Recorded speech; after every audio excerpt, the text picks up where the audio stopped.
Hey, what's going on, folks? Welcome back to the Real Legend of Gaming. We are here with Wartide Heroes of Atlantis. Brand new game that just launched on the App Store, and we're going to review it today.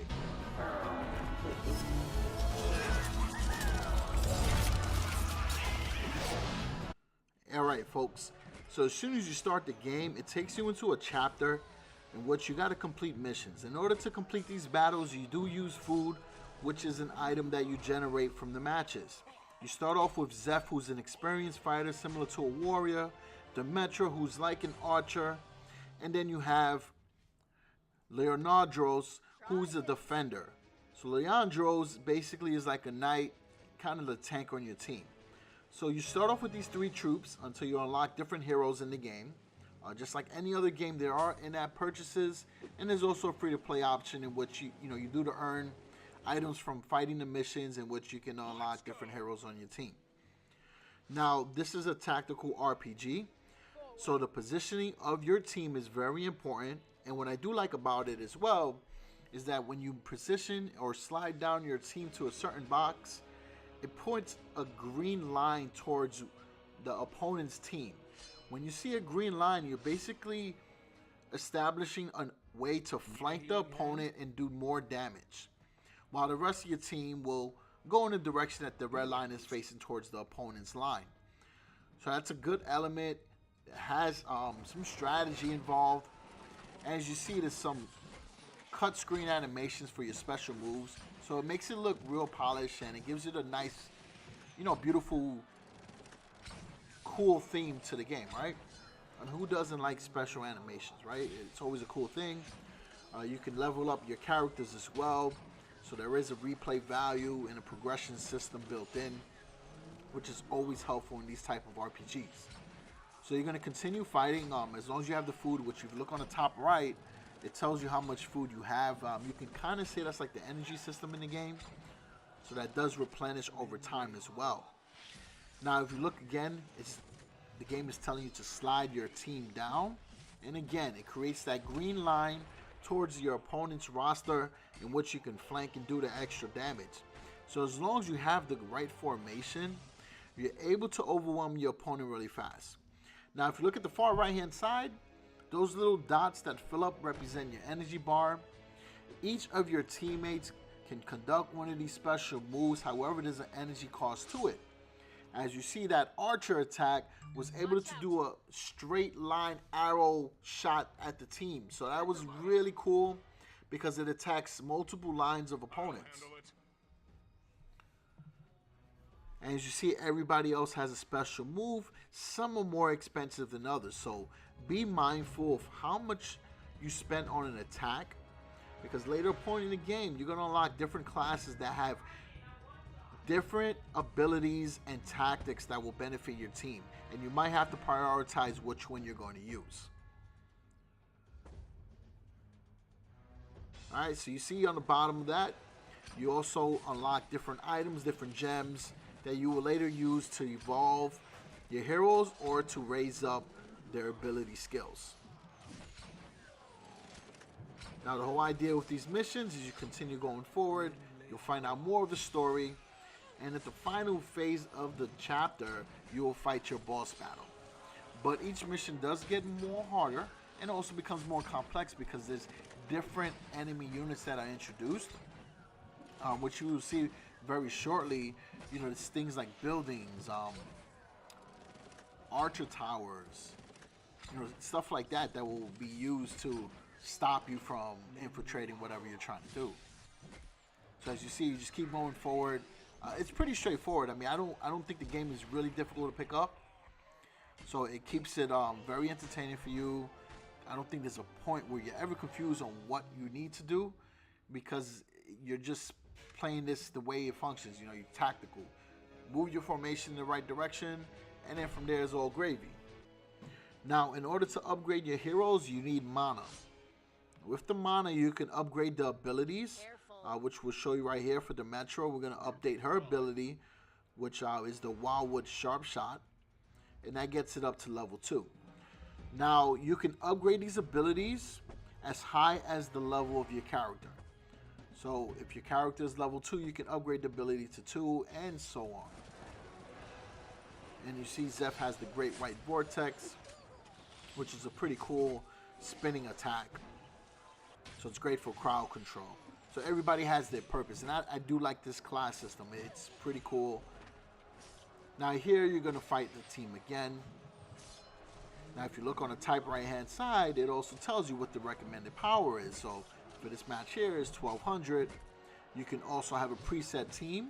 So if you wanted to use different troop compositions, you can do that later on in the game when you unlock more heroes.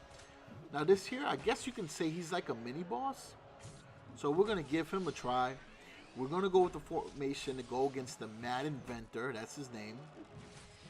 As you see, we already have that set up. So we'll be able to flank and do extra damage. And Demetra is going to hit with that straight arrow shot. But something that I did not mention before, because I was waiting for an opportunity to show you, the enemy team also has special moves. So you got to be on the defense. And this goes back to what I was saying earlier.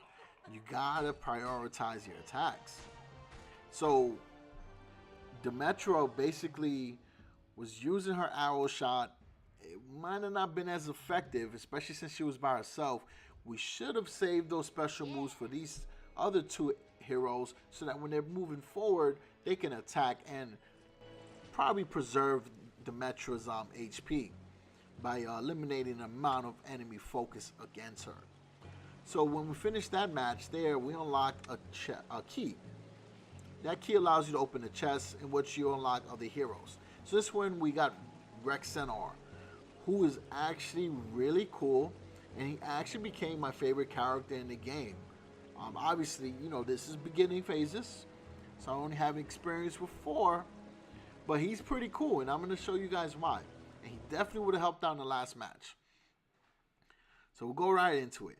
So he is actually an artillery healer who heals your entire team in the match, and that helps out tremendously, folks. So he tells you right here that he's perfecting a new healing potion. So we're going to show you exactly what I mean. So just like everybody else, he has a special. You got to monitor your energy bar on the right hand side. As soon as you get up to 5, you can unleash this healing move. And check it out. Alright, so we're attacking. We got a formation. And now he's going to heal up. And boom. Not bad, right? So, I mean, I think that having him on the team was an incredible upgrade. And it definitely helped out big time. And that's pretty much how that round plays out. We're going to show you some more stuff right now, folks. Alright, so earlier I mentioned the items you earn from winning the battles allow you to upgrade your heroes. So in one of the matches, we did unlock a material which allows us to equip power stones. When you equip these power stones, right, because you need 4 of them, you're able to upgrade your rank of your hero. So you go from rank 1 recruit, and then we'll go to rank 2 for Leandros, and you guys will see. So it's called a promotion. So right there, you see his armor change and his stats as well. And he unlocked a new ability. Go Inspiring Captain. So obviously ranking up is a big deal in this game, and it's going to help you have an advantage in these matches and also allow you to be strong enough to compete with whatever is being brought against you. So we're going to go into the next match, and now with Leandro's new ability, he's going to be able to help allies in deployment. So Zeph, if you slide him over to Leandros, is going to receive extra health at the start of the battle. Now that is a huge perk. And trust me, that helps out big time, folks. Extra health, especially for your physical fighter, your warrior. Oh man, you got to make a beast even stronger.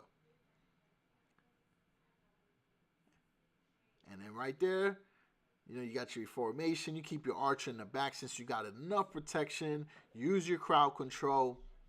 And this was pretty much an easy match. So we're going to go into another match now where you're going to go against a different type of enemy setup. Alright, so now we're going to go into that last match that we were speaking of. And this is going to be a good one because you're going against a strong opponent along with a tower that's going to be attacking you and throwing fireballs. it's going to be pretty crazy because you got to protect your team, right? Because this catapult's going to do a lot of splash damage. So what I decided to do is keep my tanks in the front. And what I want to do is clear out the top portion of the map so that everybody can focus on that catapult tower afterwards. So I'm not saying this is the best strategy. This is what I did in a match. Obviously, I finished it, right, because I'm able to continue with this video. But by letting the tanks absorb most of the damage, it allows your archer and your healer to do damage from a distance. And as long as you're mindful of how much HP you have on your tanks, you heal them up right away when you have the opportunity. Especially when you're going against a stronger opponent that does a really high attack, as you saw earlier. And look, we're going to get our heals on. Everybody's back in business. Get the archer. We're going to try to do a little pushback damage. Clear out the crowd right there. And as soon as we have the opportunity, we'll start rallying up on our special attacks, doing extra damage. Now we also have Leandros focusing on that stronger opponent in the middle. The healer's back with the action. So as soon as we take out this big berserker, we'll be able to focus on everything else. And this guy was kind of tough. He had a lot of HP on him. It was a little bit of battle, but I guess that's why that's the last match, right? I guess that's why it's the battle, the boss battle. Now we're going against the catapult. It's only going to focus on one of us. So we're going to be able to compile all our attack and just destroy. And yes, it was a bit of a longer battle. However, we get some special loot. And that special loot there allows us to upgrade Zeph. And it's also going to give us a golden key, which we can use to unlock a gold chest. And folks, the stuff in the gold chest is pretty sick. We'll show you what I got right now. I was pretty excited about it.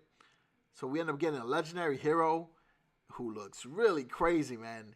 This guy looks strong. So he's going to be on our team, and I cannot wait to use him going forward. Had to screenshot that. You already know I got to throw it on the gram. And then that's pretty much it. So once we're finished with that there, we'll upgrade the other heroes that we can. We'll upgrade some of the abilities based on the mana.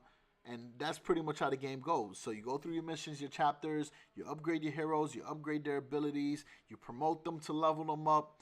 You also have the option to play this game on ultra quality. So if you wanted to see really good graphics, you could do that. But just remember, it's going to use more of your battery. So make sure you're carrying your Mophie with you or your battery charger. And if you wanted to do a private chat on there, you can as well. There's also an alliance chat. I'm sure as I progress in the game, there's more features that we didn't get to discuss, but I did play this game for about half an hour. So this was the first 30 minutes. As you can see, I do like the game because you already know the motto. If I don't like the game, I'm not doing a review for it. So that's pretty much it. So tactical RPG, dropped today on the iOS store.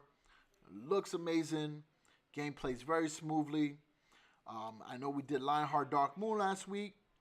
This game is very different because this year you're changing your formation. So I think you can still play both. It's not a problem. And if you're a Clash Royale subscriber, then you guys always look for another opportunity to play a different mobile game. So this is a good one to add to the rotation. All right. So as always, folks, I really appreciate the support. And it's your first time checking me out and you're up to this point, then you already know what to do. Hit that like button, drop a subscribe, because every Thursday we're doing a mobile game review. All right, folks? So appreciate it. Peace out.